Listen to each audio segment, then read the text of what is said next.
Hello Ananya. Hi sir. আচ্ছা অনন্যা, তুমি যে কোনো ফোনের স্ক্রিনের পাসওয়ার্ড আনলক করতে পারবে? হ্যাঁ স্যার, পারবো। কিভাবে করবে? এর জন্য আমাদের গুগল ওপেন করতে হবে।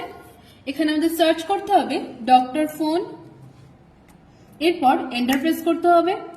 এরপর ডক্টর ফোনের প্রথম ওয়েবসাইটটি ওপেন করতে হবে। এখানে ফ্রি ডাউনলোড অপশনে ক্লিক করে আমাদের সফটওয়্যারটি ডাউনলোড করে নিতে হবে। এরপর সফটওয়্যারটি ইনস্টল করে নিতে হবে। এরপর ডেস্কটপে এসে সফটওয়্যারটি ওপেন করতে হবে। এখানে মাই ডিভাইস অপশনে ক্লিক করতে হবে। এরপর ইউএসবি কেবল দিয়ে ফোনটিকে কানেক্ট করে নিতে হবে। এরপর টুল বক্সে ক্লিক করতে হবে এরপর এখানে স্ক্রিন আনলক অপশনে ক্লিক করতে হবে। এরপর ফোনটি যদি আমাদের অ্যান্ড্রয়েড হয় তাহলে অ্যান্ড্রয়েড অপশনে ক্লিক করতে হবে, আর যদি ফোনটা অ্যাপেলের হয় তাহলে iOS অপশনে ক্লিক করতে হবে। এখানে আমরা অ্যান্ড্রয়েড অপশনে ক্লিক করলাম।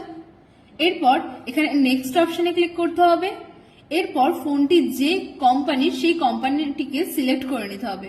এরপর মডেল নাম্বার সিলেক্ট করতে হবে এবং যা যা স্টেপ আছে পরপর ফলো করতে হবে।